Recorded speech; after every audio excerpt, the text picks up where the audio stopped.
ओम काली काली महाकाली कालिके पापहारिणी धर्म मोक्ष प्रदे देवी गुह्य काली नमस्तुते।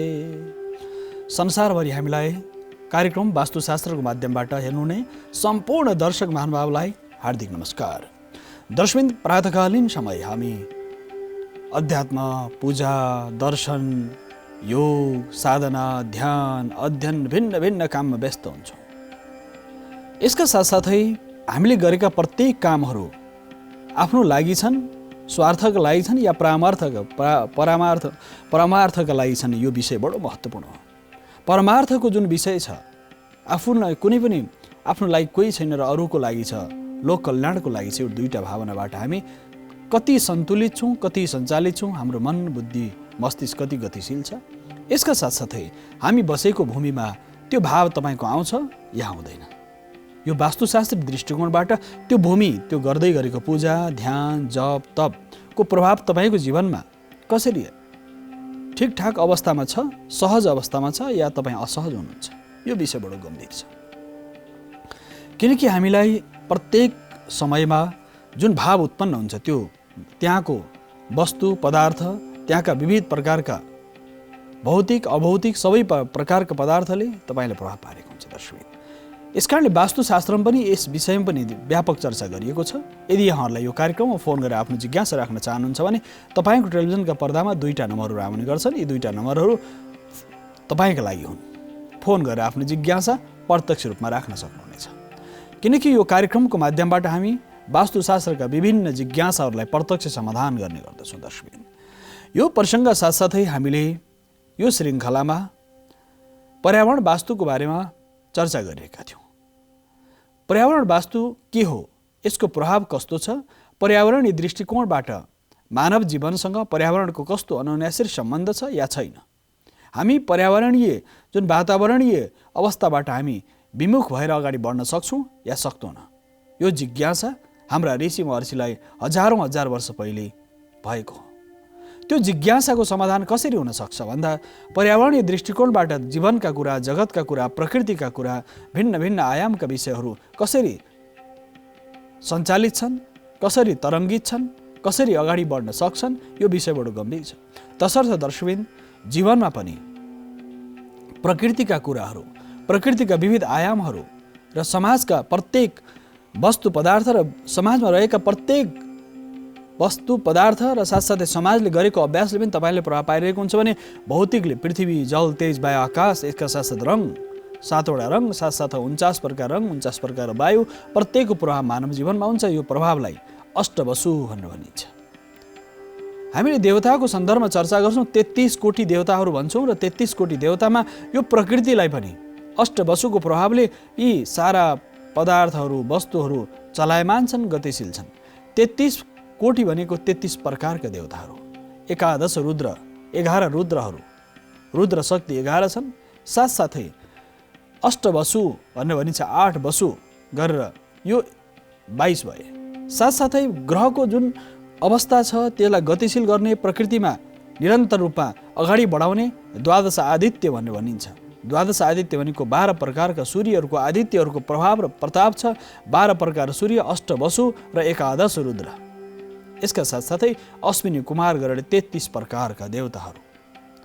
12 आदित्य सूर्यको जुन गतिशीलता छ, चैतन्यता छ, प्रत्येक वस्तु पदार्थमा जुन प्रभाव छ, जो प्रताप छ, त्यो देव शक्ति छ। गड पार्टिकल भनौँ या देवांश भनौँ, प्रत्येक वस्तुमा त्यो ठोसमा या अथवा जीवमा या निर्जीवमा प्रत्येकमा देवताको अंश छ।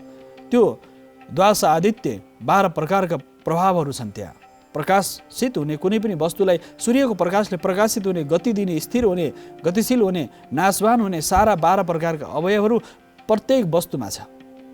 जीवन जगत र चैतन्यताको आधार छ प्रत्येक वस्तुमा स्थिर रहने भाव पनि त्यो सूर्यको प्रकाश, 12 आदित्यको प्रकाश, साथसाथ त्यो प्रभाव त्यहाँ रहन्छ।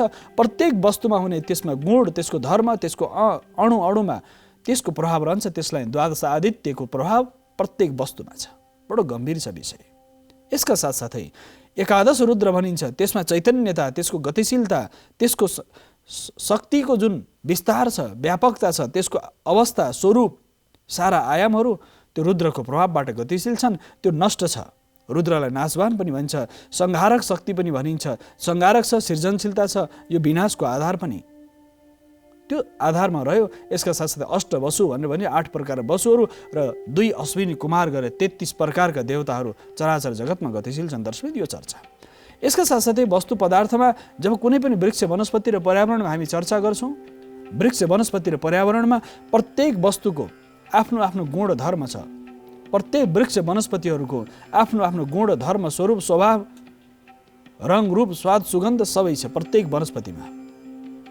कुनै वनस्पतिहरू तपाईँले एकै ठाउँमा कहीँ कागती रोपिदिनु भयो, त्यो कागतीको बीज अनुसार कागती के हुन्छ भने अमिलो हुन्छ। त्यही धरतीमा 1 हात भूमिमा तपाईँले कागती रोप्नु हो, त्यही उखु रोप्नु हो, त्यही निम रोप्नु भने यी 3 प्रकारका, एउटा तितो छ, निम यदि त्यही भूमि त्यही हो, एउटा तितो छ, एउटा गुलियो छ, एउटा अमिलो छ।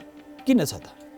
त्यसको भूमि त्यही हो, ठाउँ त्यही हो, जग्गा त्यही हो। किन छ भन्दा गन्धवती पृथ्वी भनेर वास्तुशास्त्रका आचार्यहरूले भनेछन्। त्यो पृथ्वीमा जुन गुणधर्म छ, रस, जुन पृथ्वीमा रस छ, पानीको प्रभाव छ, जलको प्रभाव छ, त्यो जराबाट सिञ्चित भएर जुन ती वनस्पतिहरूमा जान्छ त्यसको प्रभाव र बाहिरी हावाको प्रभाव, साथसाथै सूर्यको किरणको प्रभाव र जलको प्रभाव, विविध आयामहरू त्यहाँ छन्। यसका साथसाथै त्यसमा जुन मूल गुणधर्म हुन्छ, पिरोको स्वादको अवस्था अथवा गुलियोको अथवा अमिलोको स्वाद त्यसको बीजमा गुणधर्ममा बीजमा निश्चित छ। त्यसकारणले गर्दा त्यसको विस्तार के हो? बीजको विस्तार वृक्ष हो, वृक्षको विस्तार फलफुल, काण्ड शाखा, पात बोक्रा आदि हुन्। त्यसकारणले सारा 33 प्रकारका देवताहरूको भिन्न भिन्न उनीहरूको दायित्व छ, भिन्न भिन्न कामहरू छ। त्यसअनुसार ती गतिशील हुन्छन्, चैतन्यता हुन्छन्। सारा भौतिकी यो अंशहरूमा छ। महाकाली, महालक्ष्मी, महासरस्वती भनेर भनिन्छ। 3टा शक्तिको भिन्न भिन्न स्वरूप छ र हाम्रा आचार्यहरूले भनेका छन्, शास्त्रमा वर्णन गरेका छन्, दृष्टि राखेका छन्, त्यसभित्र दृष्टि दिएका छन् कि कालीको शक्ति कालो छ, सरस्वतीको शक्ति सेतो छ, यसका साथसाथै लक्ष्मीको शक्ति पहेँलो छ। कालो, सेतो र पहेँलो यो 3टा रङको जुन स्वभाव छ, इलेक्ट्रोन, न्युट्रोन र प्रोटोनको जुन विज्ञान छ, तपाईँ रङमा जब रूपान्तरण गर्नुहुन्छ इलेक्ट्रोनलाई, प्रोटोनलाई, न्युट्रोनलाई, त्यो तपाईँको त्यसको प्रभाव र रङ पनि त्यही खालको हुन्छ। एउटा कालो छ, एउटा पहेँलो छ, एउटा सेतो छ। सारा शक्तिको आधार त्यो गड पार्टिकल भनौँ, अंशहरूमा प्रत्येकमा वस्तु पदार्थमा त्यो शक्ति र सामर्थ्य छ। तसर्थ दर्शकबिन प्रत्येक वस्तु पदार्थमा सामर्थ्य शक्ति छ। तसर्थ पर्यावरण वास्तुमा पनि यो विषयमा चर्चा गरियो कि कुनैको पात हरियो छ, कुनैको पहेँलो छ, कुनैको सेतो छ, कुनैको फुल सेतो छ, कुनैको रातो छ, कुनैको हरियो छ, कुनैको निलो छ, कुनैको छिर्के बिर्के छ। प्रत्येक वस्तु पदार्थको रङ भिन्न भिन्न छ। त्यो रङ भिन्न भिन्न कसरी देखिन्छ भन्दाखेरि द्वादश आदित्य सूर्यको प्रकाशबाट त्यो कुनै रङमा सूर्यको जुन 12 प्रकारको शक्ति छ, त्यो शक्तिले कसैलाई हरियो, कसैलाई त्यसको गुणधर्म अनुसार त्यसमा हरियो। जसरी तपाईँले कुनै पनि वृक्ष वनस्पतिलाई बाहिर घाममा देखाउनु भयो, त्यो हरियो हुँदै जान्छ, पातहरू हरियाली हुँदै जान्छन्। यदि सूर्यको प्रकाशविहीन बनाएर तपाईँ घरभित्र कुनै कोठामा एउटा वृक्ष रोप्नु भएको छ, गमलामा रोप्नु भएको छ, त्यो पहेँलो हुँदै जान्छ। किन भन्दा सूर्यको त्यहाँ प्रकाश नपर्नाको कारण, सप्तरिङ्गी सूर्यको प्रकाश नपर्नाको कारणले गर्दा त्यो रङ त्यहाँ रूपान्तरणको जुन प्रक्रिया छ, त्यो प्रक्रिया मिल्दैन। त्यसकारणले गर्दा त्यो घरभित्र राखेको तपाईँ हामीले जमरा राख्छौँ दसैँमा, त्यो जमरा छोपिराखेको हुन्छ, सूर्यको प्रकाश नदेख्दा पुरा पहेँलो हुन्छ। तर त्यही गहुँ, त्यही बीजहरू यदि बाहिर छोपिदिनुहोस्, बाहिर उम्रिँदै गर्दा टुसामा पहेँलोपन देख्यो भने बिस्तारै हरियालीमा त्यो रूपान्तरण हुन्छ। र पर्यावरण वास्तुमा पनि यो विषयमा असाध्य गहनतम चिन्तन गरेको छ, छलफल गरेको छ। ऋषिहरूले परामर्श गरेका छन्, संवाद गरेका छन्, अन्तर्संवाद गरेका छन्। एक ऋषिले अरू ऋषिसँग जिज्ञासा राखेका छन्, ऋषिहरूले जिज्ञासाको समान समाधान खोजेका छन्। त्यो शाश्वत छ, त्यो हो वेद। सबैको एकीकृत स्वरूप र चिन्तन त्यो वेद हो। वेदका सारा अवयवहरूमा प्रकृतिको सिद्धान्त र वास्तुसँग सम्बन्धित जुन चिन्तन छ, यसमा अब हामी वृक्ष वनस्पतिको बारेमा चर्चा गरौँ। दर्शक, वृक्ष वनस्पतिहरूमा सबैभन्दा धेरै यज्ञीय वृक्षहरू छन्, यज्ञमा प्रयोग हुने काठहरू छन्। पात छ, बर, पिपल, समी, पाखरी, सारा यी जति पनि वृक्षहरू छन्, हामीले यज्ञ गर्दाखेरि, पूजा गर्दाखेरि हामी के गर्छौँ? घरको वास्तु शान्ति गर्दाखेरि डोरीमा तोरण बनाएर, बाबियोको डोरी होस्, कुसको डोरी होस्, डोरीमा के गर्छौँ? बरको पात राख्छौँ, पिपलको पात राख्छौँ, साथसाथै समीको पात राख्छौँ, साथसाथै विभिन्न प्रकारका पञ्चपल्लवहरू, आँप, चाँप, बर, पिपलका पातहरू, आँप र चाँपको पात राख्छौँ। त्यो पञ्चपल्लवको तत्त्व कसरी छ भने आँपको पात, चाँपको पात, बर, पिपलको पात, यी जुन आँप, चाँप, बर, पिपलको जुन अवस्था छ, त्यो अवस्था किन छ भन्दाखेरि त्यो तोरणमा लागेको हो। घरमा रुद्री गर्दा होस्, हवन गर्दा होस्, पूजा गर्दा होस्, बिहा गर्दा होस्, व्रतबन्ध गर्दा होस्, हामी के गर्छौँ? तोरण लगाउँछौँ। त्यसको विज्ञान के भन्दा त्यो हरियो पातहरूमा औषधीय गुणधर्म हुन्छ, तसर्थ त्यो हामीले बिहामा होस्, व्रतबन्धमा कुनै पनि शुभ कर्ममा लाउँछौँ। किन भन्दाखेरि वास्तुको दोष निवारण होस् भनेर घरमा रुद्री लगाइयो अथवा गृह प्रवेश गरिन्छ भने तोरण लगाइन्छ। तोरण लगाएर त्यो वरिपरि, घरको वरिपरि आँप चाँप बरपिपलको पात डोरीमा हालेर वरिपरि, घरको वरिपरि घुमाइन्छ। किन भन्दाखेरि त्यो हरियो, तपाईँले विचार गर्नु होला, त्यो बर्खा ऋतुमा होस्, विभिन्न प्रकारका किरा फट्याङ्ग्राहरू यदि तपाईँको कुनै बत्तीमा आएर झुन्डिरहेका छन्, बल्बहरू अहिले पछिल्लो समय विद्युतको विकास भएपछि त्यहाँ झुन्डाइदिनु हरियो पात भने त्यो बिजुलीमा गएर ठोकिँदैन, किरा फट्याङ्ग्रा गएर हरियो पातमा बस्छन्, तिनीलाई आश्रय कहाँ हुन्छन्।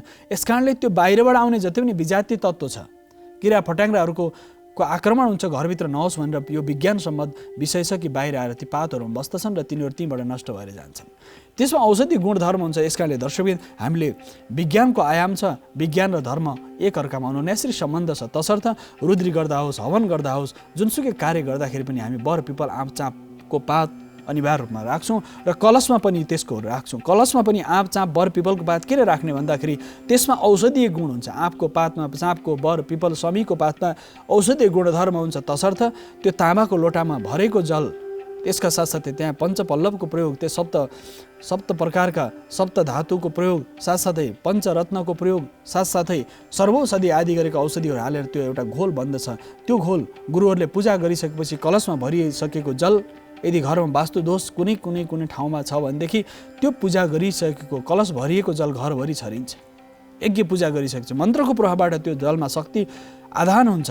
त्यति मात्र होइन दर्शकबिन, त्यहाँ राखिएका औषधिहरू मन्त्रद्वारा आह्वान गरेको त्यो कलश, धुना टपरीमाथि चामल धान राखेर राखिएको कलशमा जुन ऊर्जा हुन्छ, त्यो ऊर्जा तामामा, पित्तल आदि गरेका, सुन चाँदी तामा पित्तल आदि गरेका विभिन्न प्रकारका धातुहरूका जुन कलशहरू हामी भन्छौँ, विशेष गरी पवित्र कलश मानिन्छ तामाको कलशलाई। तसर्थ त्यो कलशमा तामा आफै पनि शक्तिशाली हो र साथसाथै सबैभन्दा पवित्र मानिन्छ र विद्युतीय तरङ्ग पनि तामामा सबैभन्दा धेरै गतिशील हुन्छ। तसर्थ तामाको प्रयोगहरू अहिले ठुला मेसिनहरूमा पनि तपाईँ चिप्सहरू हुनु सबै तामाको हुन्छ। किन हुन्छ भने तामामा त्यो तरङ्ग कुनै पनि नाश नभइकन निरन्तर गतिशील हुन्छ। त्यसमा तामामा जुन गतिशील हुन्छ ऊर्जा, त्यो ऊर्जा सबैभन्दा धेरै कहीँ विनाश हुँदैन। तामाले त्यसरी त्यो ऊर्जालाई व्यवस्थित गर्छ। त्यस कारणले तामाको तारहरू प्रयोग हुन्छ। केबलमा होस्, कुनै पनि तपाईँ इलेक्ट्रिक सामानमा हेर्नुहोस्, तामाको प्रयोग हुन्छ। किन हुन्छ भने त्यसमा विद्युतीय तरङ्गको सञ्चार व्यवस्थित हुन्छ, त्यो सञ्चार नष्ट हुँदैन, त्यो विद्युतीय तरङ्ग व्यवस्थित रूपमा अगाडि बढ्दछ। तसर्थ दर्शकबिन तामाको लोटा, त्यसमाथि जल भरेको, त्यसका साथसाथै पञ्चपल्लव लगाएर पूजा गर्यो। घरमा यदि वास्तु दोष छ भने घरको दायाँ बायाँ भरिएको कलशमा पानी भरेर पञ्चपल्लव राख्यो भने वास्तुको दोष शमन हुन्छ। र हाम्रो कुनै पनि यज्ञ कर्म पूजा गर्दाखेरि, घरमा शुभ साहित गर्दाखेरि, गृह प्रवेश गर्दा होस् या बिहा व्रतबन्ध जुनसुकै कार्य गर्दाखेरि पनि तामाको कलश भरेर दायाँ बायाँ राखेर घरबाट निक्लिन्छौँ, त्यो शुभ साहित गर्छौँ। कलशस्य मुखे विष्णु कण्ठे रुद्र समाश्रित भनेर भनिएको छ। कलशमा रुद्रको स्थान, कण्ठे रुद्र समाश्रित, कलशको घाँटीमा भगवान साक्षात् रुद्र विराजमान हुन्छ। कलशस्य मुखे विष्णु, मुखमा भगवान साक्षात् विष्णु विराजमान हुनुहुन्छ। कलशस्य मुखे विष्णु कण्ठे रुद्र समाश्रित, मूले तस्य स्थितो ब्रह्मा, तर मूलमा बेसमा आधारमा के हुन्छन्? ब्रह्माजी बस्छन्। ब्रह्मा विष्णु महेश महाकाली महालक्ष्मी महासरस्वती गङ्गा जमुना सरस्वती बागमती विष्णुवती सारा देवी देवताहरू त्यही कलशमा निवास गर्छन्। यसकारणले पानी सबैभन्दा पवित्र मानिन्छ। मानिसलाई हावापछि चाहिने पानी हो। वास्तुशास्त्रमा र हाम्रा पर्यावरणीय दृष्टिकोणबाट पानीको स्रोतको व्यवस्थापन साथसाथै वृक्ष वनस्पतिको सन्दर्भको चर्चा पनि देखिन्छ दर्शकबिन। तसर्थ वृक्ष वनस्पतिहरूमा यो आँप चाँप बर पिपल समयको प्रयोग कसरी गर्ने, कसरी रोप्ने, कता रोप्ने, कस्तो प्रकारले तिनीलाई हुर्काउने, यो बडो महत्त्वपूर्ण विषय छ। यही तपाईँले घरमा 7 हातभन्दा अग्लो कुनै पनि वृक्ष रोप्नु हुँदैन। अरू यो आँप चाँप बर पिपल बाहेक अन्य वृक्षहरू, लहराउने वृक्षहरू प्रशस्त रोप्नुहोस्, तर त्यो वृक्षको छायाले घरलाई छेक्नु हुँदैन। घरको धुरीभन्दा अग्लो, घरको छेउछाउ बाँस त्यति अग्लो हुँदैन जसले बाँसले घरको धुरीलाई नागोस्। कुनै वृक्ष यति अग्लो नहोस् जसले घरमा पूर्वबाट आउने सूर्यको किरणलाई छेलोस्। तसर्थ त्यस्तो खालको अग्ला वृक्षहरू कम्पाउन्डभित्र रोप्नु हुँदैन। यदि रोपिएको छ भने गमलामा रोपेछ भने 7 हातभन्दा अग्लो भएपछि त्यस्ता वृक्षहरूलाई लगेर कुनै राम्रो पवित्र ठाउँमा रोपिदिने, बर पिपल शमी आदि हामी शनिको राहु केतु आदि गरेका ग्रहहरूको शान्तिका लागि बर पिपलको पूजा गर्छौँ। पूजा गर्दाखेरि घरमा गमलामा राखेर पूजा गरिएको हुन्छ। 7 हातभन्दा अग्लो भयो भनेदेखि त्यो वृक्ष वनस्पति लगाएर एकान्त ठाउँमा अथवा कुनै पनि राम्रो ठाउँमा व्यवस्थित रूपमा रोप्ने, बर पिपल रोपेर फेरि 3 वर्षपछि 5 वर्षपछि 7 वर्षपछि पूजा गरिदिने, विवाह बर पिपलको विवाह गराउने हाम्रो हजारौँ वर्षको परम्परा हो दर्शकबिन। तसर्थ बरको सन्दर्भमा एउटा चिन्तन छ। बरमा सबैभन्दा धेरै बर, विभिन्न प्रकारका बरहरू हुन्छन्। तपाईँको टेलिभिजन भित्तामा आउने बरको एउटा सन्दर्भ, एउटा प्रसङ्गवश यहाँ तपाईँका विभिन्न पर्यावरणीय दृष्टिकोणबाट वायुलाई शुद्ध गर्ने जुन प्रभाव हुन्छ बरमा, त्यो बरमा किन हुन्छ भन्दाखेरि त्यसमा सधैँ त्यसको पात हरियो हुन्छ, चिप्लो हुन्छ र त्यसको गुणधर्मको स्वभाव भनेको शुद्ध प्राणदायिनी शक्तिलाई सञ्चार गर्छ। सबैभन्दा धेरै बर पिपल शमी यो पञ्चपल्लवहरूमा यी वृक्ष वनस्पतिलाई पछिल्लो समय वैज्ञानिकहरूले अनुसन्धान गर्दा सबैभन्दा धेरै अक्सिजन उत्सर्जन गर्ने सामर्थ्य बर पिपल शमी आदि गरेका वृक्षहरूमा हुन्छन्। त्यसकारणले सनातन हिन्दू धर्मका हाम्रा आचार्यहरूले यो परम्परालाई निरन्तरता दिएर अहिले पनि हामीले यज्ञ गर्दाखेरि बरको प्रयोग गर्छौँ। यो बरको जुन जरावाला बर हुन्छ दर्शकबिन, यो जुन जरा छ, लामो लामो जरा धरतीमा आएको छ, यसको प्रभाव कुनै पनि नपुंसक छ, कसैको सन्तान वृद्धिमा बाधा छ भने यस्तो बरको उँधोपट्टि झुन्डेको जुन जराहरू छन्, जरालाई घोटेर यदि निरन्तर रूपमा जराको त्यो लामो लामो जराहरू जो धरती छोएको छैन, झुन्डेको मात्र छैन, यस्तो प्रकारको जराहरूलाई घोटेर यदि खायो भने, शरीरमा लेप लगायो भनेदेखि उसको नपुंसकता जान्छ भनिएको छ। यसको चन्दन जसरी घोटेर यसको प्रयोग गर्न सकिन्छ, एउटा सन्दर्भ। दोस्रो सन्दर्भ, यसको जुन पात छ यो पुरुषकारक वनस्पति भएको हुनाले यस्ता वृक्ष वनस्पतिहरूलाई हामीले घरको ठिक अगाडिपट्टि रोप्नु हुँदैन। घरको सामनेपट्टि अगाडि ठिक्कै अगाडि बर पिपल आदि हुनु हुँदैन। घरको जसै तपाईँको पूर्व फर्केको छ या दक्षिण फर्केको छ या पश्चिम फर्केको छ, गेटकै सामनेपट्टि त्यो बर पिपलको छाया घरमा पर्नु हुँदैन दर्शकबिन। यसका साथसाथै मन्दिरको छाया पनि, मन्दिरको गजुरको छाया घरभित्र पर्नु हुँदैन भन्ने विधान छ। यसका साथसाथै यो जुन बरको जुन पातहरूको प्रयोग छ, यो वनस्पतिमा यसको फल औषधीय गुणधर्म भएको हुन्छ। यसको वृक्ष वनस्पतिहरूमा बरको प्रयोग, पिपलको प्रयोग, बरमा पनि विशेष गरेर लहरा भएको बरलाई सो मानिन्छ। बर लहरे पिपल भनेर भनिन्छ। लहरा भएका यस्ता वनस्पतिहरूमा ऋषि महर्षिहरूले ज्ञान प्राप्त गरे। कुनै पनि वृक्ष वनस्पतिको फेदमा बसेर तपाईँ तर्पण गर्नुहोस्, श्राद्ध गर्नुहोस्, पिण्डदान गर्नुहोस् अथवा बर पिपलको छेउमा बसेर तपाईँले कुनै पनि तप गर्नुभयो भनेदेखि त्यो तप सार्थक हुन्छ। मन्त्रहरूको साधना गर्दाखेरि पनि, मन्त्रको साधना गर्दाखेरि बर पिपलको फेदमा मुनि बसेर मन्त्रको साधना गरिन्छ, तन्त्र र यन्त्रको साधना गरिन्छ। तर रात्रिकालीन समय बर पिपलको चौतारा मुनि सुत्नु हुँदैन। चौतारा मुनि रात्रिकालीन सुत्दाखेरि रात्रिकालीनको एउटा यस्तो समय हुन्छ, राति मध्यरात्रि समयमा त्यसमा जसरी प्राणदायिनी ऊर्जाहरू आइरहेको हुन्छ, अक्सिजन उत्सर्जन गरिरहेको हुन्छ, तर रात्रिकालीन समयमा उसले के गर्छ भने अक्सिजनको उत्सर्जनको गति कम हुन्छ, प्राणदायिनी शक्तिको ऊर्जा कम हुन्छ र उनीहरूले जुन प्रशोधन गर्दछन्, उनीहरूले लिने जुन कार्बन डाइअक्साइड छ, आधुनिक भाषामा भन्दा कार्बन डाइअक्साइड छ, र उनीहरूको प्राणदायिनी शक्ति ऊर्जा छ, उनीहरूले जुन प्राप्त गर्ने, ग्रहण गर्ने जुन सामर्थ्य छ, क्षमता छ, उनीहरूले ग्रहण गरेको कार्बन डाइअक्साइड र मनुष्यले ग्रहण गरेको अक्सिजन, यसको अन्योन्याश्रय सम्बन्ध छ। मानिसले जुन श्वास प्रश्वासको रूपमा शुद्ध प्राणदायिनी शक्ति मानिसले लिइरहेको छ, साथसाथै उनीहरूले प्राणदायिनी शक्ति लिएछ, यसको सन्तुलन रात्रिकालीन समय बिग्रिन्छ, किन सूर्यास्तसँगै तिनीहरूको त्यो शक्ति ह्रास भएर जान्छ। तर सदा सर्वदा अक्सिजन उत्सर्जन गर्ने भएको हुनाले यस्ता वनस्पतिको सामने भनिन्छ नि, मानिसले सुनिन्छ बर पिपलको फेदमा राति मध्यरात्रि जाँदैन तर्साउँछ भनिन्छ नि। किन त्यस्तो हुन्छ? प्रकृति, भूत भनेको के हो भन्दाखेरि भूत प्रेत पिशाच आदि भन्छौँ, यसको आधा भूत भने पञ्चमहाभूत हो। पञ्चमहाभूत भनेको के हो भन्दा पृथ्वी, जल, तेज, वायु, आकाश, यो 5 तत्त्व जब विकृत हुन्छ त्यो भूत हुन्छ। तपाईँ हेर्दै हुनुहुन्छ, कुन छाया देख्नुहुन्छ रात्रिकालीन समय, कोही बसेको जस्तो देख्नुहुन्छ नि, त्यो विकृत हो, एउटा मति भ्रम पनि हुन्छ मानिसको। अर्को कुरा, तपाईँको त्यो वस्तु, पृथ्वी तत्त्व, जल तत्त्व, वायु तत्त्व, आकाश तत्त्व र यो 5 तत्त्वहरूको प्रभाव र सूर्यको र चन्द्रमाको जुन छायाको प्रभाव हुन्छ, त्यो छायाको प्रभाव यदि गतिशील नहुँदाखेरि, त्यहाँ शुद्ध पवित्र ऊर्जा सञ्चार नहुँदाखेरि मानिसले भूत देखे, प्रेत देखे भन्छन्। यसको आधार के हो भन्दाखेरि त्यो प्रकृति कुपित हुन्छ, तसर्थ मानिसलाई त्यो त्यस्तो खालको अवस्थाहरू देखा पर्छ। यसको आशय के हो भन्दा दर्शकबिन, रात्रिकालीन समय बर पिपल ठुला वृक्षको मुनि सुत्नु हुँदैन। एउटा सन्दर्भ यो छ। साथसाथै दिउँसो बिहान प्रातकालीन समय शनि, राहु, केतु आदि गरेर ग्रहहरूको यदि दोष छ भने यस्ता वृक्षहरूमा गएर, वृक्ष वनस्पतिको फेदमा गएर जल अर्पण गर्ने। शनिको अढैया 7:30 छ भनेदेखि बर पिपल शमी आदि गरेर वृक्षहरूको पूजा गर्ने विधान गरिन्छ, किनकि शनिको दोष राहुको दोष अथवा पाप ग्रहको दोष छ भने वृक्षहरूको त्यो अस्वस्थ आदि गरेका वृक्षहरूको फेदमा पानी चढाइदियो, तामाको लोटामा पानी भर्ने, त्यसपछि तिल हाल्ने, त्यसपछि त्यहाँ प्राम प्रिम प्रौङ सह शनैश्चराय नमः आदि भनेर राहुको दशा छ भने अथवा केतुको अथवा कुनै पनि अशुभ ग्रहको दशा छ भने त्यहाँ गएर चढाइदिने। यसको विज्ञान के हो भन्दा बर पिपलमा पानी चढाउँदाखेरि तपाईँ त्यो समयमा प्रातःकालीन समय सूर्योदयको समयमा जब तपाईँ बर पिपलको फेदमा पुग्नुहुन्छ त्यहाँको शुद्ध अक्सिजन तपाईँले पाउनुहुन्छ, शुद्ध प्राणदायिनी शक्ति पाउनुहुन्छ। जब परिक्रमा गर्नुहुन्छ त्यहाँ तपाईँको त्यो ठाउँमा बस्नुहुन्छ, बस्दाखेरि तपाईँको श्वास प्रश्वास गति ठिक हुन्छ, स्वस्थ हुनुहुन्छ। त्यस कारणले बर पिपलको पूजा गर्ने। बर वृक्ष घरमा रोपेको बर पिपलको पूजा गर्नुहुन्छ कि हुँदैन भन्ने धेरै दर्शकहरूको जिज्ञासा छ। घरमा यदि 7 हातभन्दा अग्लो छ भने त्यसलाई लगेर कुनै व्यवस्थित ठाउँमा रोपिदिने, त्योभन्दा होचो वृक्ष वनस्पति घरमा रोपेर अथवा गमलामा राखेर पूजा गरेर त्यसपछि 7 हातभन्दा अग्लो भएपछि त्यसलाई लगेर कुनै ठाउँमा रोपिदिनुपर्छ। यसका बर पिपल समी आदिलाई बाहिर रोपेर अहिले त प्रशस्त रूपमा भूमि प्राप्त भएको हुनाले नदीको किनारमा होस् अथवा पहाडमा देवी देउराली सारा कुनै ठाउँमा जो भूमि सुरक्षित छ भने त्यस्तो ठाउँमा बर पिपल रोपिदिने, त्यो विस्तार भएर जान्छ। त्यसमा चराचुरुङ्गीहरूले आश्रय स्थल बनाउँदछन्। यसका साथसाथै दर्शकबिन बर, यसका साथ अर्को महत्त्वपूर्ण पक्ष छ बरका साथसाथै पिपलको र साथसाथै बेलको। बेलको सन्दर्भ पनि बेलको वृक्षमा साक्षात् भगवान शिव भगवती महालक्ष्मी बस्नुहुन्छ भनेर भनिन्छ। बेलको वृक्षमा बेल हामीले विगतका श्रृङ्खलामा चर्चा गरेको छौँ। यो बेल कसरी उत्पन्न भयो भन्दा भगवती लक्ष्मी प्रसन्न भएर जब ध्यान मुद्रामा हुनुहुन्थ्यो उहाँको स्तनबाट त्यो दिव्य स्तनबाट दुध धरतीमा झऱ्यो, त्यो दुध झरेको थोपा चाहिँ बेल वृक्ष भएर विस्तार भयो भनेर पौराणिक ग्रन्थमा पाइन्छ।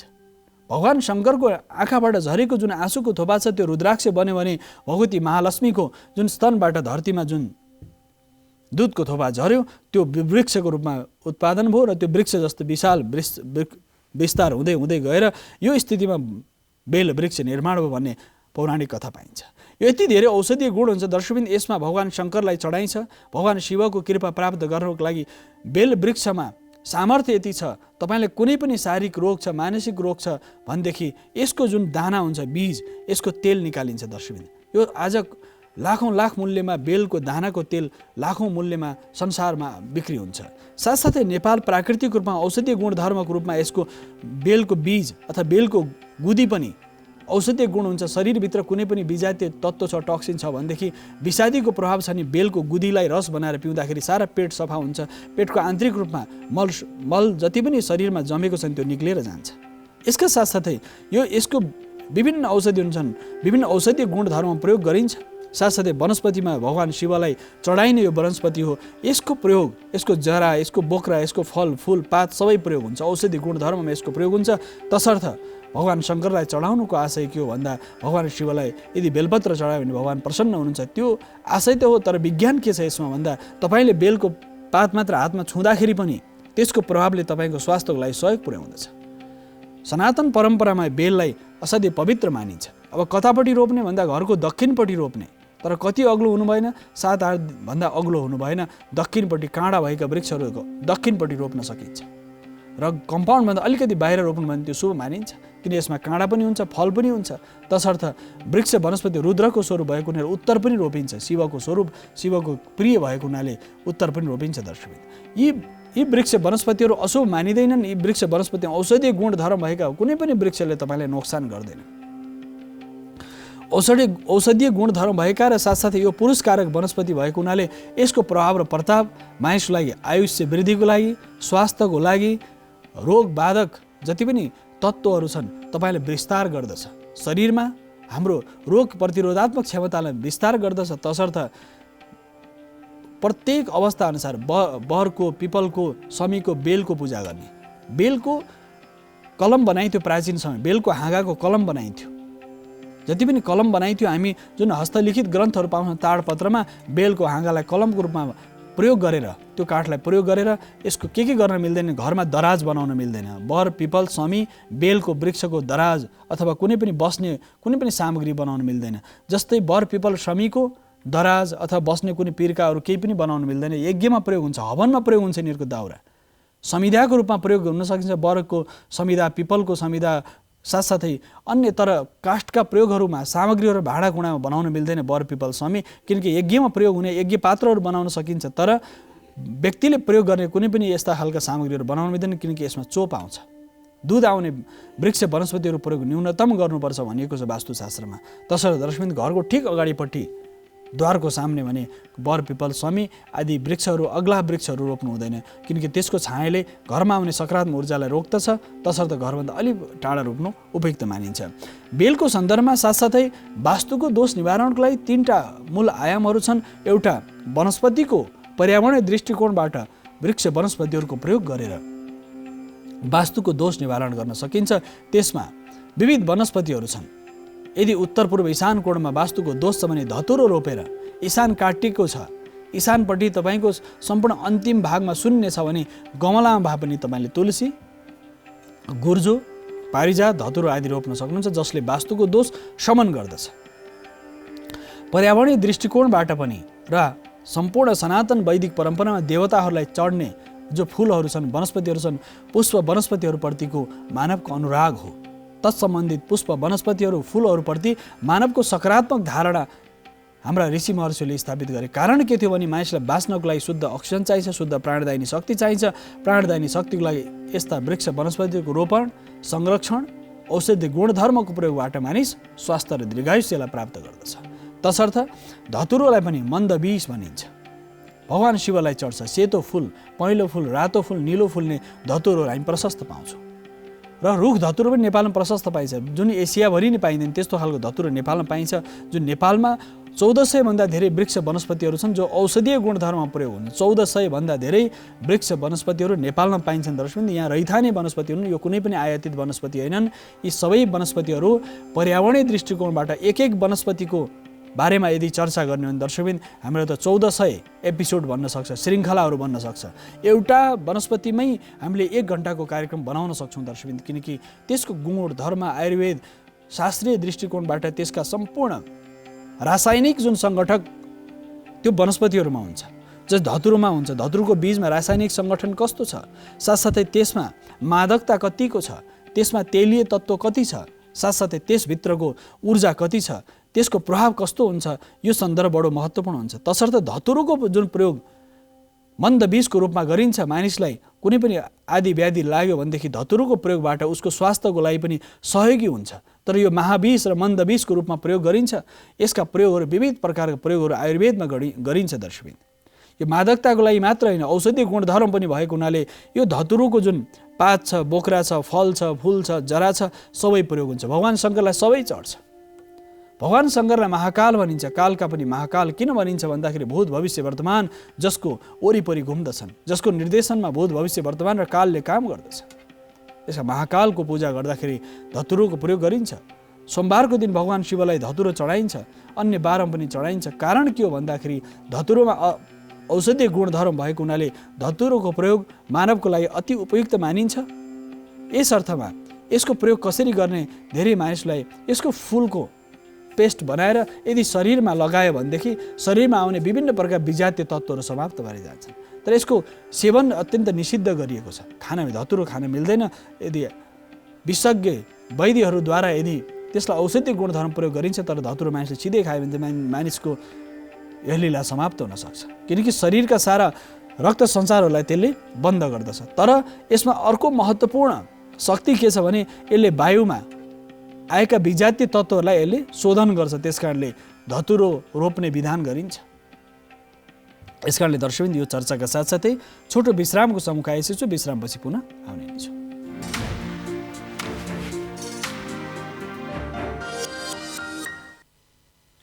दर्शकबिन पुनः स्वागत छ। हामी पर्यावरणीय दृष्टिकोणबाट वृक्ष वनस्पतिको प्रयोगबाट हाम्रो घरमा भएको कुनै पनि वास्तुसँग सम्बन्धित कुनै पनि दोष छ भने पर्यावरण वास्तुको हाम्रो जुन परम्परा छ, यो पर्यावरण वास्तुको परम्पराबाट हामीले स्वास्थ्य, आयुष्य, दीर्घायु साथसाथै जीवनमा हामीले समृद्धि प्राप्त गर्न सक्छौँ। यी वनस्पतिहरू पर्यावरणीय दृष्टिकोणबाट प्रत्येक व्यक्तिले जीवनमा 21वटा ठुला वृक्षहरू रोप्नै पर्छ। बर, पिपल, स्वामी आदि गरेका वृक्षहरूलाई रोप्ने मात्र होइन, संरक्षित गर्ने, त्यसलाई व्यवस्थित गर्ने। यदि गऱ्यो भने 21 कुल पनि तपाईँको यो लोक परलोक सम्पूर्ण सुध्रिन्छ। शास्त्रमा भनिएको छ, जसले 21वटा बर, पिपल, समी वृक्षहरू रोप्दछन् उनीहरूको 21 कुल चाहिँ सम्पूर्ण भवसागरबाट तर्दछन्। भनाइको आशय के हो भने यसको आधार शास्त्रले निर्देशन के गरेको छ भने तपाईँले जीवनमा वृक्षारोपण गर्नुभएको छ कि छैन। वृक्षारोपण गर्नुपर्दछ। एउटा वृक्ष यदि कसैले अज्ञातवश काट्यो भने, आवश्यकताले काट्यो भने, काठको लागि प्रयोग गरेर काट्यो भने उसले 7वटा अरू वृक्ष रोप्नु पर्दछ। तसर्थ दर्शकवृन्द, हामीले एउटा राष्ट्रलाई समृद्धिको उचाइमा अगाडि लानु छ भने यस्ता वनस्पतिहरूको रोपण, संरक्षण र व्यावसायिक खेती पनि पछिल्लो समय विविध औषधिहरूको भइरहेको छ। यसमा सबैभन्दा भिन्न भिन्न आयामका वृक्षहरू छन्। कोही यज्ञमा प्रयोग गरिन्छ, कुनै यज्ञमा प्रयोग गर्ने वनस्पति छन्, कुनै औषधिमा प्रयोग गर्ने वनस्पतिहरू छन्, तर सबैमा औषधि गुणधर्म हुन्छ। तसर्थ आफ्नो स्वास्थ्यको लागि पनि, जीवनलाई सहज रूपमा अगाडि बढाउनको लागि पनि, शरीरमा रहेको पनि कुनै पनि विजातीय तत्त्वलाई समन गर्नको लागि पनि हामीले औषधि वृक्षहरू रोप्नु पर्दछ र घरमा रोपिने, घरभित्र रोपिने केही वृक्ष वनस्पतिहरू यहाँहरू सामने कम्पाउन्डभित्र रोपिने बर, पिपल, स्वामीलाई त 7 अग्लो भएपछि बाहिर निकालिदिनु पर्यो, अन्य ठाउँलाई रोप्नु पर्यो। तर यस्ता वृक्षहरू छन् जो घरभित्र रोप्न सकिन्छ, त्यो सधैँ लाउन सकिन्छ। त्यो एउटा गुर्जो हो। दर्शकवृन्द, गुर्जोको चर्चा पछिल्लो समय व्यापक भएको छ। यसमा यति धेरै औषधि 100 प्रकारको बिमारी समन गर्ने सामर्थ्य गुर्जोमा हुन्छ। दर्शकवृन्द, यो गुर्जो प्रत्येक घरमा हुन अनिवार्य छ। यसको पात, यसको बोक्रा, यसको रेसा, गुर्जोको जुन रेसा निकालिन्छ त्यो गुर्जोको रेसाले कपडा बन्दछ। दर्शकवृन्द, यसको रेसाले कपडा बन्दछ। तसर्थ गुर्जोको पात, गुर्जोको बोक्रा, गुर्जोको जरा सबै प्रयोगमा आउँछ। र वास्तुको कुनै पनि दोष छ भने गुर्जो घरमा गमलामा रोप्नुहोस्, कम्पाउन्डमा रोप्नु, व्यापक विस्तार हुन्छ। अमृतवल्ली एउटा सानो टुक्रा पनि रोपिदिनुहोस्, पात पनि रोप्नुहोस् भने यो विस्तारित भइहाल्छ, व्यापक रूपमा विस्तार हुँदै जान्छ। तसर्थ यसको चियाको रूपमा प्रयोग गर्न सकियो, औषधि सबै प्रकारका क्वाथहरूमा प्रयोग गर्न सकियो, गुर्जोलाई यति आयाममा प्रयोग गर्न सकिन्छ। दर्शकवृन्द, तसर्थ गुर्जोको सबै प्रकारले सम्पूर्ण प्रकारको वात, पित्त, कफ समनकर्ता, साथसाथै सम्पूर्ण दोष निवारक मानिन्छ, त्यो निर्दोष मानिन्छ। तसर्थ गुर्जो घरभित्र लगाउन सकिन्छ, यो सधैँ लगाउन सकिन्छ। यो जति लामो भए पनि लहराको रूपमा विस्तार हुन्छ, उत्तरपट्टि लगाइदिने, पश्चिमपट्टि लगाइदिने, त्यो विस्तार हुँदै जान्छ। यसको विस्तारले तपाईँको घरमा यदि गुर्जोको बिरुवा लगाउनु भएको छ भने त्यसको प्रभाव बिस्तारै विस्तारित भएर जान्छ। तसर्थ गुर्जो औषधीय गुणधर्म भएको हुनाले यसको प्रभावले यसले सबैभन्दा धेरै शरीरमा चाहिने जति पनि आवश्यक द्रव्य, गुणधर्म, तत्त्वहरू छन्, औषधीय गुणधर्मका वनस्पति भएको हुनाले यसको प्रभावले हाम्रो शरीरमा हुने जति पनि विजातीय तत्त्वलाई समन गर्दछ, शरीरभित्र विषको प्रकोपलाई शान्त गर्दछ, शरीरभित्र रहेको अन्य प्रकारका विषादीहरूको प्रभावलाई न्यूनीकरण गर्दछ, शरीरमा रहने विभिन्न प्रकारका अशुभ प्रभाव पार्ने जति पनि तत्त्व रक्तमा सञ्चालित छन् अथवा शरीरभित्र छन् भनेदेखि यसले समन गर्दछ। तसर्थ दर्शकवृन्द, त्वचाको लागि, बाहिरी सुन्दरताको लागि र भित्री रूपमा पनि तपाईँ स्वास्थ्यको लागि यसको पातको चिया बनाएर पिउन सकियो, यसको बोक्राको प्रयोग गर्न सकियो, यसको जराको प्रयोग गर्न सकियो, यसको डाँठलाई काटेर टुक्रा टुक्रा बनाएर तपाईँले ग्रिन टीको रूपमा प्रयोग गर्न सक्नुभयो। यति धेरै औषधिहरू यसमा छन्। यसकारणले औषधि गुणधर्म भएको हुनाले यसलाई सबै रूपमा प्रयोग गर्न सकिन्छ। तर प्रयोग विशेषज्ञ आयुर्वेद शास्त्र ज्ञाताहरूसँग र यसको कति खाने कति नखाने, किनकि यसको प्रभाव धेरै खानु पनि भएन, औषधि भनेको धेरै खाने पनि होइन, थोरै खाने पनि, एकदम सन्तुलित रूपमा तपाईँले यदि औषधीय गुणधर्म भएका वनस्पतिहरू प्रयोग गर्नु भने स्वास्थ्यको लागि पनि उपयुक्त मानिन्छ। र वास्तुको कुनै पनि दोष छ भने तपाईँले छतमा लगाउन सक्नुहुन्छ, छतमा गमलामा लगाइदिनु भने पुरै छतभरि विस्तार हुन्छ। र साथसाथै घरभित्र यो वनस्पतिलाई लाउन सकिन्छ, घरभित्र पनि लहरा भएको वनस्पति लाउन सकिन्छ जसको विस्तार होस्। तर शयन कक्षमा लाउन मिल्दैन, गुर्जोलाई शयन कक्षमा नलाउने भनिन्छ। बैठक कोठामा तपाईँले गुर्जोलाई व्यवस्थित रूपमा लाउन सक्नुहुन्छ, किन घरभित्र यो विस्तार हुन्छ। यसलाई घामको त्यति धेरै आवश्यक पर्दैन, घरभित्र पनि यो विस्तारित भएर जान सक्छ। तसर्थ घर बाहिर रोपेर त्यसलाई जरालाई बिस्तारै त्यो लहराले घरभित्र प्रवेश गराउन सक्नुहुन्छ। त्यसले तपाईँलाई कुनै पनि नोक्सान हुँदैन, किनकि यसमा शुद्ध अक्सिजन उत्सर्जन गर्ने सामर्थ्य छ। तसर्थ गुर्जो घरभित्र, घर बाहिर जता पनि रोप्न सक्नुहुन्छ, कम्पाउन्डमा रोप्न सक्नुहुन्छ। कुनै पनि रुखको फेदमा रोपिदिनु भने रुखभरि त्यो लहरा फैलिएर जान्छ।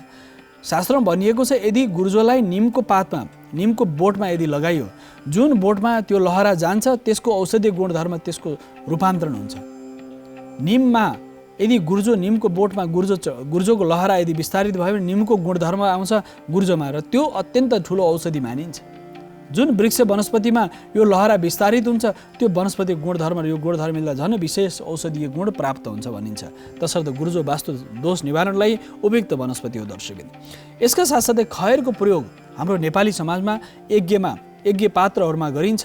यज्ञको विभिन्न सामग्रीहरू यज्ञ पात्रमा एस्टी गर्दाखेरि, वैदिक यज्ञ गर्दाखेरि यी भाँडा कुँडाहरू बनाउन सकिन्छ। खैरको भाँडा, खैरको दाउराको प्रयोग खैर कत्थाको लागि प्रयोग गरिन्छ, साथसाथै रङको लागि प्रयोग हुन्छ।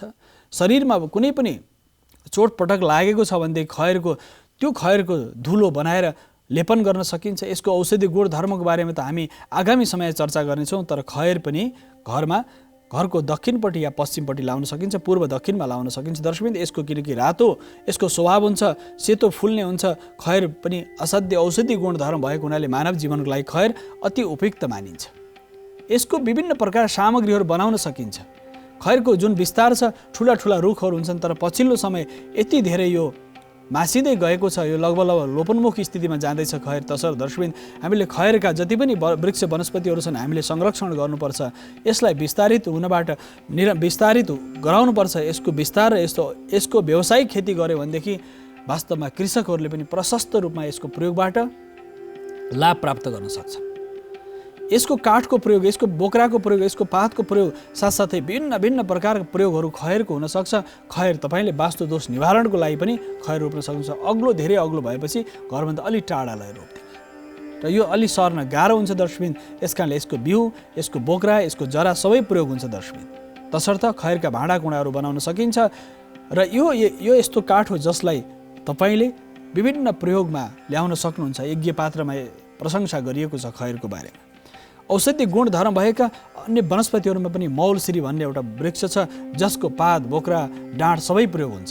हाम्रा पुर्खाहरूले यस्ता वनस्पतिहरू, वृक्ष आयुर्वेद भनेर एउटा स्वतन्त्र ग्रन्थ छ, वृक्ष आयुर्वेद, विष्णु धर्मोत्तर पुराण, यी पुराणहरूमा व्याख्या गरेको छ। वास्तुका बृहत संहिता आदि गरेका ग्रन्थहरूमा पनि पानीलाई प्रशोधन गर्नु पर्यो भनेदेखि, पानी प्रशोधन गर्नु भने खैरको काठलाई पानीभित्र हालिन्छ, पानीको मूलमा राखिन्छ। जति पनि ढुङ्गे धाराहरू बनाइन्थ्यो, ढुङ्गे धाराको पछाडिपट्टि राख्दाखेरि खैरको र साथसाथै मौलसिरी आदि गरेको वनस्पतिहरूको काठलाई प्रयोग गरिन्थ्यो। अग्राखको प्रयोग गरिन्थ्यो, सिसौको प्रयोग गरिन्थ्यो। किन भन्दाखेरि त्यो माटोमा जति वर्ष 100 वर्षसम्म केही बिग्रिँदैन। अग्राख, खैर, साथसाथै यी वृक्ष वनस्पतिहरू अत्यन्त ढिलो सड्छन्, ढिलो कुहिन्छन्। यसमा पानीको जुन माटोको जुन शक्ति छ त्यसले यसलाई सडाउन ढडाउन सक्दैन। तसर्थ यी यज्ञमा प्रयोग हुन्छन्। र ढुङ्गे धाराहरूमा पनि, जहाँ विभिन्न प्रकारका ढुङ्गे धाराहरूको बारेमा हामीले चर्चा गरेका छौँ, ती ढुङ्गे धारामा त्यो डुँडको रूपमा प्रयोग गरिन्छ। ढुङ्गे धारामा एउटा मकराकार विशेष गरेर पाषाण शिलाको ढुङ्गाको धारा बनाइन्छ भने अरू काठको डुँड हालेर त्यसै ढुङ्गे धाराहरू बनाइन्थ्यो, त्यसमा प्रयोग गरिन्छ। खैरको साथसाथै समीको वृक्ष वनस्पतिहरूको प्रयोग गरिन्छ। त्यो पानी शुद्ध हुन्छ, पवित्र हुन्छ भनेर भनिएको छ। तसर्थ दर्शकवृन्द, भगवानलाई चढ्ने पनि वृक्ष वनस्पतिहरू, पातहरू छन्, भगवानलाई अर्पण पनि गरिन्छ, साथसाथै पूजामा पनि प्रयोग गरिन्छ, साथसाथै त्यसको सम्पूर्ण आयाममा प्रयोग हुन सक्छ। तसर्थ मौलसिरी पनि घरमा रोपेर वास्तुको दोष निवारण गर्न सकिन्छ। मौलसिरी पनि असाध्य शुद्ध पवित्र मानिन्छ। यज्ञीय वृक्ष भएको हुनाले यसको यज्ञमा पनि प्रयोग हुन्छ। यज्ञमा प्रयोग हुँदाखेरि देवताको स्तुति, प्रार्थना, पूजा गर्दा देवतालाई चढाउँदाखेरि सुफल प्राप्त हुन्छ। साथसाथै तपाईँलाई आयुर्वेद दृष्टिकोणले शरीरको बाहिरी र भित्री भागमा कुनै पनि रोग व्याधि छ भने त्यसलाई शमन गर्न पनि यस्ता औषधि वृक्षहरूले काम गर्दछन्। र अर्को पक्ष छ निमको प्रयोग। एउटा निमार्ग सम्प्रदाय वैष्णव परम्परामा छ। त्यो निमार्ग सम्प्रदायको परम्परा निमको भेदबाट आचार्यले उपदेश गरेको ज्ञान नै आज संसार फैलिएको छ। त्यसकारणले यो बडो महत्त्वपूर्ण छ। यो वृक्ष वनस्पतिहरू नेपालमा तराई, पहाड, हिमाल जहाँ पनि रोप्न सकिने, जहाँ पनि विस्तारित हुन सक्ने यो वृक्ष वनस्पति असाध्य गुणधर्म, औषधीय गुणधर्म भएको र उपयुक्त मानिन्छ, जसले रक्त प्रशोधनको लागि तपाईँलाई खान मन लाग्दैन, वाक आउँछ, विभिन्न प्रकार समस्या आउँछ नि तपाईँले निमलाई उमालेर त्यसको पानी पिउनु भनेदेखि तपाईँको शरीरमा रहेको विजातीय तत्त्वहरू समाप्त भएर जान्छ। शरीरमा रहेको विजातीय तत्त्व निमको तितो प्रभावले तपाईँ रक्त शोधन हुन्छ। साथसाथै तपाईँको शरीर पेटभित्र कुनै पनि भाइरस ब्याक्टेरियाको सङ्क्रमण छ भने त्यो समाप्त हुन्छ। यसका साथसाथै घरको कम्पाउन्डमा निम रोप्न सकिन्छ। धेरै दर्शकहरूको जिज्ञासा के छ भने निम त धेरै अग्लो हुन्छ, निमका विभिन्न प्रजातिहरू हुन्छन्। कलमी गरेर तपाईँले घरको कम्पाउन्डमा निम रोप्न सक्नुहुन्छ, जसले तपाईँको वास्तुको दोष शमन गर्न लागि दक्षिणपट्टि या पश्चिमपट्टि निम रोप्न सकिन्छ। दर्शकवृन्द, यो तितो भएको हुनाले तितो गुणधर्म हुन्छ। यसको बोक्रा पनि तितो हुन्छ, पात पनि तितो हुन्छ, मात्र यसको पाकेको दाना चाहिँ तितो हुँदैन। दर्शकवृन्द, पाकेको जुन दाना हुन्छ यसको भित्री भाग चाहिँ दाना तितो भयो भने त्यसको गुलियोपन हुन्छ। त्यसमा तसर्थ निमको एउटा गुणधर्म के छ, त्यसको बीज चाहिँ मिठोपन हुन्छ, त्यसमा टरोपन हुनुका साथसाथै पाकिसकेपछि मिठो हुन्छ, त्यो बीजको पनि प्रयोग गरिन्छ। बीजको तेल आज संसारभरि, निमको तेलको जुन दानाको तेल छ आज संसारभरि लाखौँ मूल्यमा बिकिरहेको छ। तर मानिसलाई के छ भने पर्यावरणीय दृष्टिकोणबाट, वास्तु दृष्टिकोणबाट, व्यावसायिक दृष्टिकोणबाट, साथसाथै औषधीय दृष्टिकोणबाट, 5वटा दृष्टिकोणबाट हामीले कुनै वृक्षलाई लियौँ भने एउटा वृक्ष मात्रै, त्यसको रेसाको प्रयोगबाट र खाद मल आदि गर्न आदि प्रकारका जति पनि किरा फट्याङ्ग्राको यदि कुनै प्रकोप छ, प्रताप छ, वैदिक कृषिमा यसको बारेमा चर्चा गरिएको छ। निमको क्वाथ बनाएर त्यसलाई त्यो तितो पानी यदि कुनै वृक्ष वनस्पतिमा छर्यो भने किरा फट्याङ्ग्रा आदि विजातीय तत्त्वको प्रभाव हुँदैन भनिएको छ। तसर्थ यो औषधि गुणधर्म मात्र नभएर मलको रूपमा प्रयोग गरिन्छ। भिन्न भिन्न औषधि गुण छन् यसमा। यस कारणले यसमा रासायनिक सङ्गठनको प्रभाव साथसाथै यसमा औषधि गुणधर्मको प्रभाव साथसाथै वास्तु दोष निवारणको लागि पनि यो उपयुक्त मानिन्छ यो वनस्पति। तसर्थ हामीले घरमा यसको रोपण गरेर पनि वास्तुको दोष निवारण गर्न सकिन्छ। दर्शकबिन, पारिजातको बारेमा त हामीले विगतका श्रृङ्खलामा चर्चा गरेका छौँ। दर्शकबिन, पारिजात पनि हामीले पूर्वपट्टिको भागमा, उत्तरपट्टिको भागमा हामीले उत्तर पूर्वमा पारिजात रोप्यो भने नागको कृपा, कुनै घरमा नागको दोष छ, तपाईँ घरमा निरन्तर कोही न कोही बिमारी परिराखेको छ, निरन्तर कोही न कोही बिमारी परिराख्दछ, ठिक हुँदैन भने उत्तर पूर्वमा पारिजात रोप्नु पर्दछ। दुबो, तुलसी, कुश, पारिजात, गुर्जो आदि वृक्ष वनस्पतिहरू उत्तर पूर्वमा रोप्ने र उत्तर पूर्वमा, उत्तरपट्टि या पूर्वपट्टि पारिजात रोप्न सक्नुहुन्छ। यदि तपाईँ घरमा अहिले रोपिराखेको पारिजात छ भनेदेखि दक्षिणपट्टि रोपेर पनि सबैतिर रोप्न सकिने वनस्पति हो। यो वास्तव औषधि गुणधर्म भएको वनस्पति पारिजात हो, जसलाई दक्षिणपट्टि रोप्न सक्यो, पश्चिमपट्टि रोप्न सक्यो, उत्तरपट्टि रोप्न सक्यो। तपाईँको कम्पाउन्डभित्र पारिजातको वृक्ष अनिवार्य रूपमा हुनुपर्दछ। पारिजातको बोट छ भने त्यो वास्तवमा पारिजात र आँपको वृक्ष छ भने तपाईँको घर परिपूर्ण छ। तपाईँको वनस्पतिको जुन आयाम छ यसमा औषधि गुणधर्मका साथसाथै देवतालाई अर्पण गरिन्छ। पारिजातको पुष्प देवतालाई अर्पण गरिन्छ। यसको सारा औषधि बोक्रा सम्पूर्ण जराहरूको प्रयोग गरिन्छ। विजातीय तत्त्वको लागि पनि यसको जति पनि रोगबाधक क्षमताहरू विस्तार गर्नलाई प्रयोग हुन्छ पारिजात। तसर्थ दर्शकबिन, पारिजातको रोपण पनि हामीलाई अति उपयुक्त मानिन्छ। यो कम्पाउन्डभित्र घरको अगाडिपट्टि रोप्न सक्नुहुन्छ। घरको सामने, दैलोको सामने दायाँ बायाँ पारेर यस्ता वनस्पतिहरू धेरै अग्लो हुँदैन पारिजातको वृक्ष। यस कारणले गर्दा दर्शकबिन, पारिजात रोप्न सकिन्छ। त्यसको वृक्ष वनस्पतिहरू धेरै अग्लो नहुने भएकोले, मध्यम कद भएको हुनाले यस्ता वनस्पति घरभन्दा अग्लो चाहिँ हुनु भएन। कुनै पनि वृक्ष घरभन्दा अगाडिपट्टि ठिक्क घरको बाहिर निक्लिँदाखेरि सामनेपट्टि ठुलो रुख, ठुलो पिल्लर, टुटे फुटेका सिसाका टुक्राहरू, काँचका टुक्राहरू, चप्पल जुत्ता फाटेका थोत्रे मोत्रे सारा सामानहरू हामीले घरको अगाडिपट्टि राख्यौँ भने त्यो वास्तुदोष, त्यसमा वास्तुदोष लाग्दछ। घरभित्र कुनै पनि सिसा, फुटेको सिसा, टुटे फुटेको भाँडा कुँडाहरू, बिग्रिएका सामग्रीहरूलाई तपाईँले हटाउनुहोस् अथवा त्यसलाई व्यवस्थित गरेर राख्नुहोस्। भण्डारण गर्ने भने अन्यत्र गर्नुहोस्। घरको सम्मुख त्यस्ता प्रकारका अग्ला वृक्ष वनस्पति रोप्नु हुँदैन। तर पारिजात घरको दायाँ बायाँ बनाएर उत्तरपट्टि अथवा पूर्वपट्टि तपाईँले रोपण गर्न सक्नुहुन्छ। जसले नागको दोष छ भनेदेखि नागको दोष शमनको लागि पनि अष्टकुल नाग हुन्छन्। त्यो अष्टकुल नागको दोष शमनलाई पारिजातको वृक्ष पवित्र मानिन्छ, शुद्ध मानिन्छ, त्यो रोप्न सकिन्छ। दर्शकबिन, पारिजातको प्रयोगका साथसाथै हामीले विगतका श्रृङ्खलामा पनि यो पिपलको बारेमा चर्चा गरेका थियौँ। पिपलको बोट कसरी पूजाको लागि प्रयोग हुन्छ भन्दा, पिपलको कहिले पनि दराजहरू बनाउनु भएन, पलङ खाट इत्यादि बनाउनु भएन। किन भन्दाखेरि त्यसको नकारात्मक प्रभाव पर्दछ। यस्ता वृक्ष वनस्पतिहरू टेक्नु हुँदैन भनिन्छ। यसलाई दाउराको रूपमा, यज्ञ गर्दाखेरि हवनको रूपमा प्रयोग गर्न सकिन्छ। हवन गर्दा बाल्न सकिन्छ यस्ता वृक्ष वनस्पतिहरू। तर यसको कोइलाको प्रयोग पनि, जस्तै बर, पिपल, समी आदिका वृक्ष वनस्पति जुन कोइला हुन्छ, कोइलालाई हामीले विभिन्न प्रकारका प्राविधिक सामग्रीहरू, जसरी हामीले घरमा अर्थिङ गर्नु पर्यो भने यस्तो प्रकार वनस्पति कोइलाको प्रयोग गर्न सकिन्छ। कोइलामा पनि सामर्थ्य छ। त्यसका साथसाथै यसमा यति धेरै औषधि गुणधर्म हुन्छ। डढाइको कोइलामा पनि औषधि गुणधर्म हुन्छ। दर्शकबिन, त्यो काठमा बोक्रामा हुन्छै हुन्छ।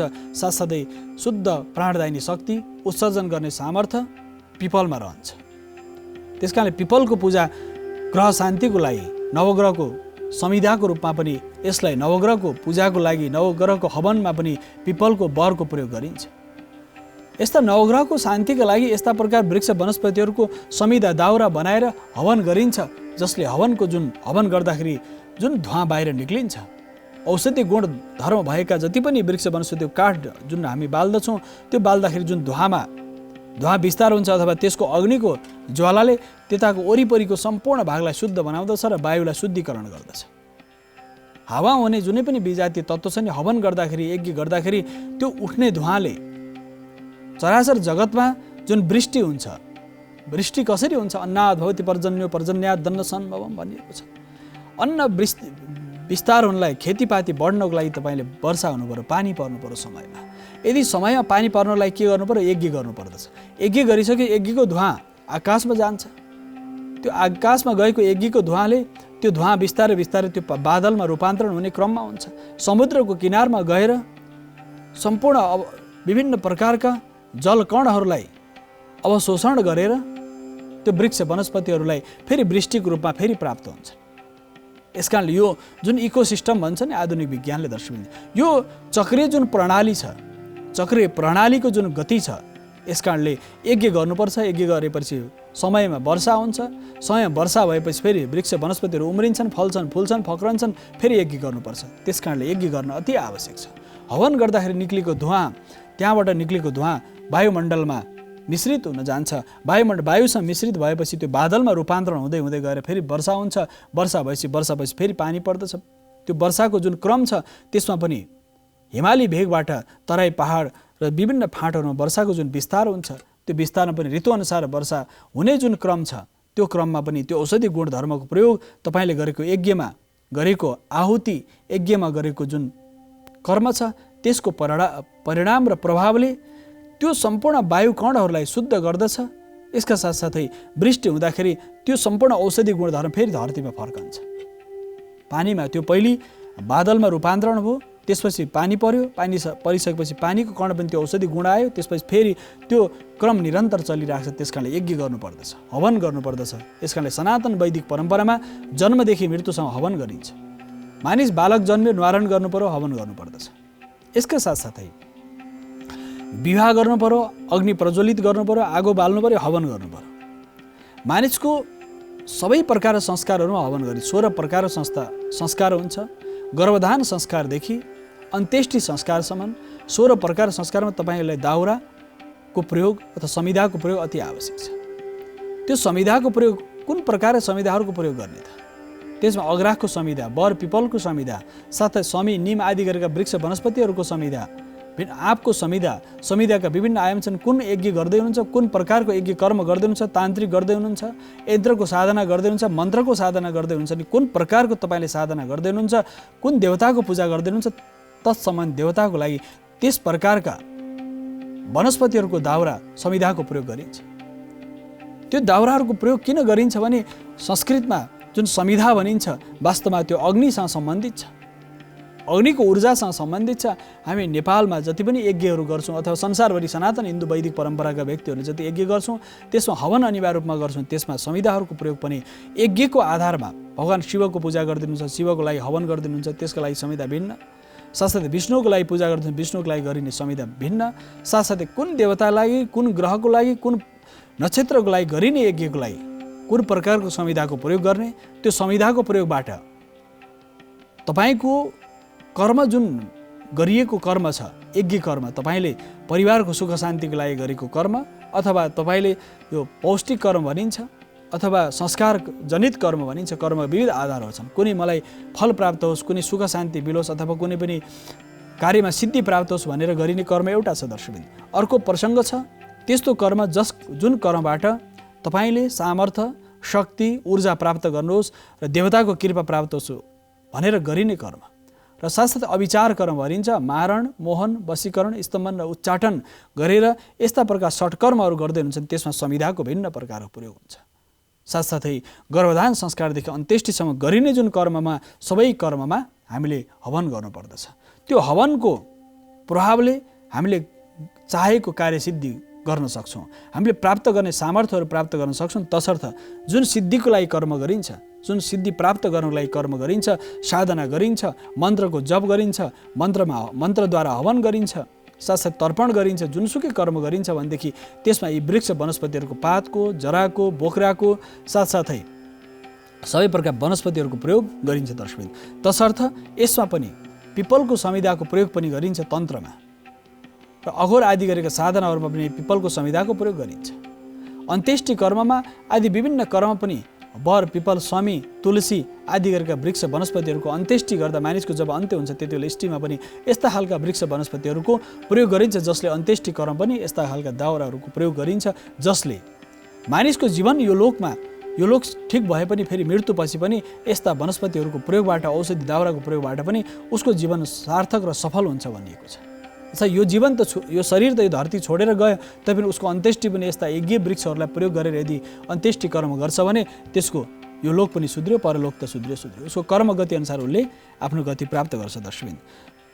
त्यस कारणले गर्दा यस्ता वनस्पति रुद्राक्ष वा भिन्न भिन्न वनस्पतिहरू छन् दर्शकबिन। भिन्न भिन्न वनस्पतिको प्रयोग गरेर हामीले वास्तुको दोष निवारण गर्न सक्छौँ। यो विषय यस अर्थमा हो दर्शकबिन कि जीवनमा जन्मदेखि मृत्युसम्म हामीलाई वृक्ष वनस्पतिहरूको प्रयोगबाट हाम्रो शरीरमा, हाम्रो मनमा, हाम्रो बुद्धिमा, हाम्रो सम्पूर्ण जीवनका प्रत्येक अवयवमा वृक्ष वनस्पतिहरू आवश्यक छ। हामीलाई बाँच्नको लागि शुद्ध प्राणदायिनी शक्ति आवश्यक छ। त्यो प्राणदायिनी शक्ति प्राप्त गर्छौँ हामीले वृक्ष वनस्पतिबाट दर्शकबिन। त्यस कारणले वृक्षारोपण हामीले जति गऱ्यौँ त्यति हाम्रो लागि कल्याण छ। यसका साथसाथै पर्यावरण वास्तुको यो चर्चाको जुन निर्धारित समय सकिसकेको हुनाले सायङ्करमा साथ दिने मित्र, प्रविधिमा साथ दिने सम्पूर्ण साथीहरू सहित म वासुदेव कृष्ण शास्त्रीले आजलाई आज्ञा दिनुहोस्। हवस् त, नमस्कार।